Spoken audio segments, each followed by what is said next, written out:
Peace, everybody. It's Montahana with Beyond Clouds. So, I'm doing some research on something that I'm writing, and I came across this article that I wanted to share with everybody. You can find it on medium.com, which is a space for writers to get their thing off. I'm on there too. You can read some of my stuff. But this particular medium page or what have you, the author's name is Dwayne Wong, Wong, and he also goes by, in parentheses, Omowale, so Omowale. And this article was written March 3rd, 2023. The title of it is Some Problems with They Came Before Columbus. If you do not know, They Came Before Columbus is a book that was written by Ivan Van Sertima back in 1976. He was supposed to have been some sort of historian or anthropologist back in the day.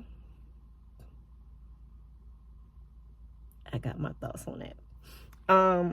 And so he, according to the title, he said that, Africans made it to the New World, Turtle Island, long before Columbus ever did. And also, he claims that they made it to Mexico, and that those big Olmec heads are really African heads, and that or statues of African people who came there to the land, and the people were so taken by them, they made all these humongous heads of Africans and nothing of their own people. And so anyway, I'm gonna read the article. Yes, you can tell I do believe it is revisionist history, but don't worry about me. So let's go. Let me click back on it because I lost it for a second. Okay, so the title is, again, Some Problems with They Came Before Columbus. And he writes, They Came Before Columbus is easily Ivan Van Sertima's best known work. It's also his most controversial. I previously wrote an article on Medium which explored some of the flaws with Van Sertima's work. Before I go into some of the problems with Van Sertima's work, I want to mention here that there is a detailed chapter on this topic in my book, Eshu, Legba, and the Devil. And you could click on it from the article when you go there, if you go there. The main problem with They Came Before Columbus comes down to lack of historical references and sources. Van Sertima argues that Africans from the 25th dynasty of Egypt sailed to the Americas, but he offered no historical evidence to support this claim. The ahistorical nature of this argument is so apparent that Van Sertima was forced to change his timeline when he wrote Early America Revisited. In that book, Van Sertima places the Egyptian arrival in the Americas at 1200 BC.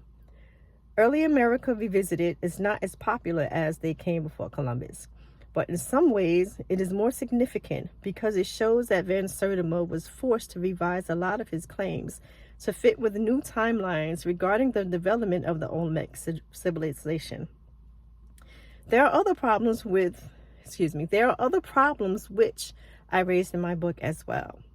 For example, Van Sertima stated that the navigator of the voyage was a Phoenician and that there was probably a Hittite or two, quote, in the crew. How could Van Sertima know this? There is a lot of speculative information thrown out by Van Sertima which is not supported by any historical documentation or research. Van Sertima's argument that Abu Bakr II sailed to the Americas is just as flawed. Here he at least stands on firmer ground in that we do know that Abu Bakr did attempt a voyage across the Atlantic Ocean. This is documented by both a written account and the oral tradition of Mali. We also know that Abu Bakr never returned home, so his fate is unknown. Van Sertima argues, on the basis of no evidence, that Abu Bakr successfully arrived in Central America in present-day Mexico. A point which I also noted in my book is that among those who argue that Abu Bakr successfully arrived in the Americas, there is disagreement about where he landed.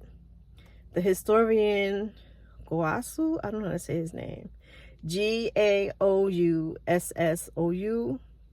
and his last name is Diawara. I meant to figure out how to say that before I made the video, but I forgot. Y'all can do that on your own. But he claimed that Abu Bakr landed in Brazil rather than in Mexico. The confusion is based on the fact that we simply do not know what happened to Abu Bakr II. It's also speculative. Abu Bakr was the Mansa, or the king, before Mansa Musa, who of course is super famous these days because he was African and reportedly probably the richest man like ever, including now. They say that his worth in today's USD would be about $400 billion, but creator knows best. Going on. As I pointed out in my book, I am not opposed to the idea that Africans could have arrived in the Americas at some point. Thor Heyerdahl, his first name is Thor, Thor, and then the last name is Heyerdahl,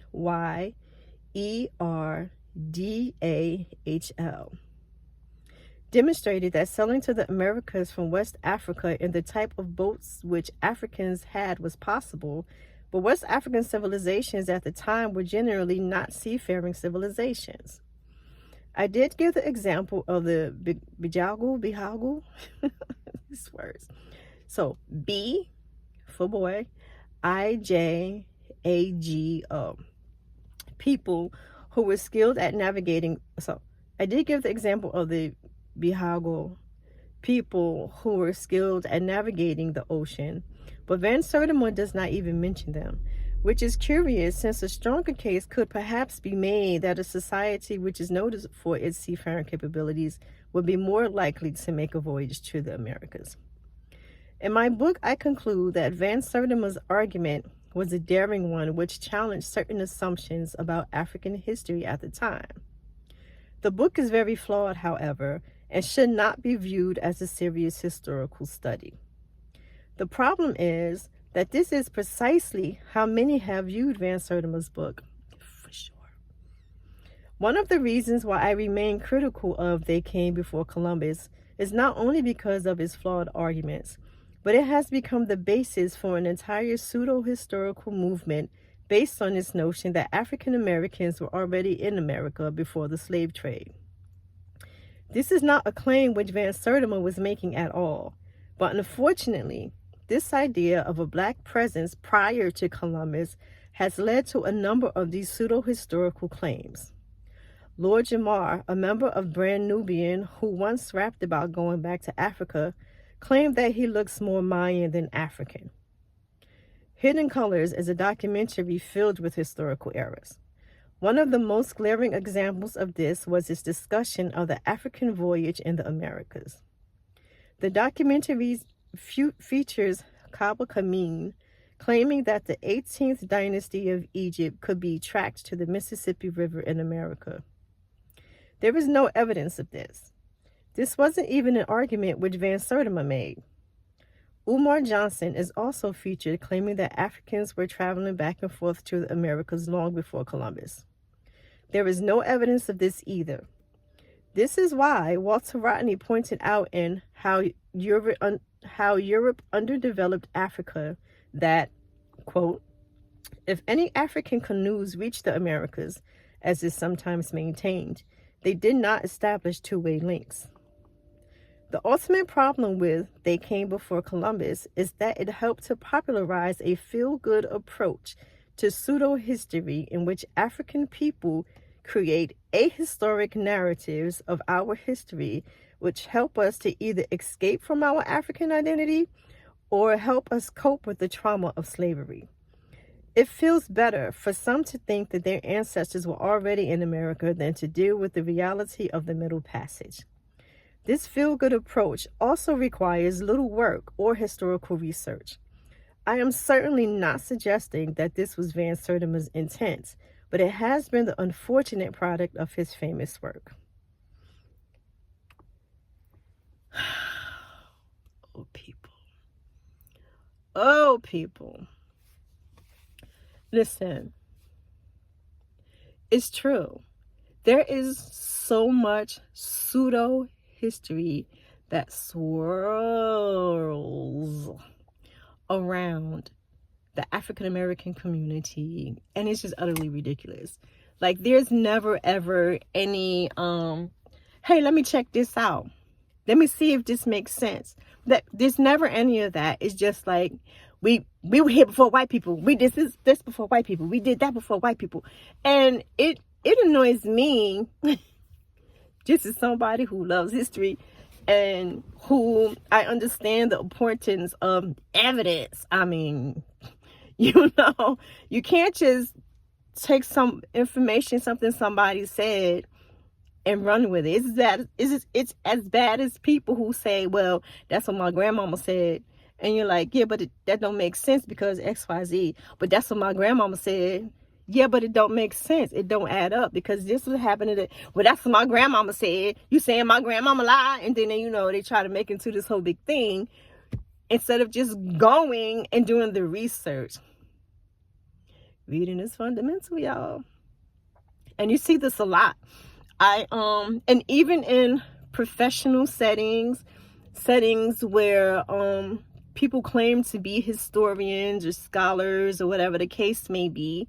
And you know, I've come across things like that in, you know, academic settings with professors who are like have PhDs and stuff, and they just run with things. And you know, out here, like, especially in African study, in African American study classes, rampant. People get so much of their information on TikTok and they just run with it. It never seems to dawn on people to check things out. And so there would be all this debate and stuff going on in the class, and people be like, that happened because of this and because of that. And the professors would be like, yeah, that's true. And I'm like, that's not true. Where'd you get that from? Like, go read this, go read that, you know?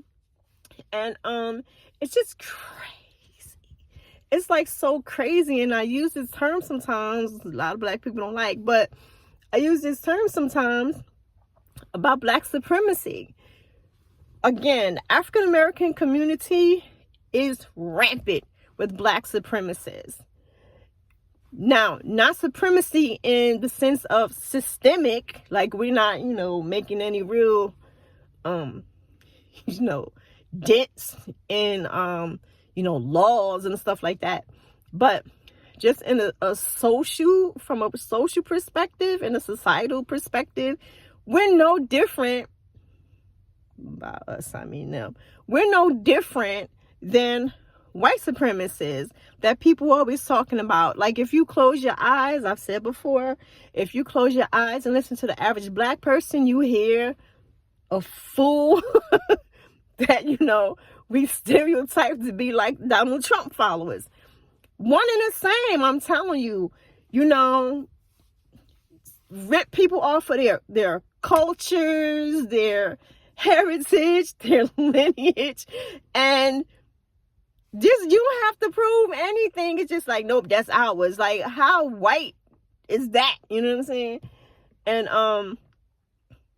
so I found this this article interesting, and yeah, I just wanted to put that out there to y'all, to not believe in it, or, you know, not believe in it, but as maybe something to nudge you to go and start doing a little more looking, and to make that sort of your normal. That when you hear something, don't just run with it. Because these cats, I'm telling you, I was bugging that people put so much faith in, like, True Colors, the video True Colors and stuff like that.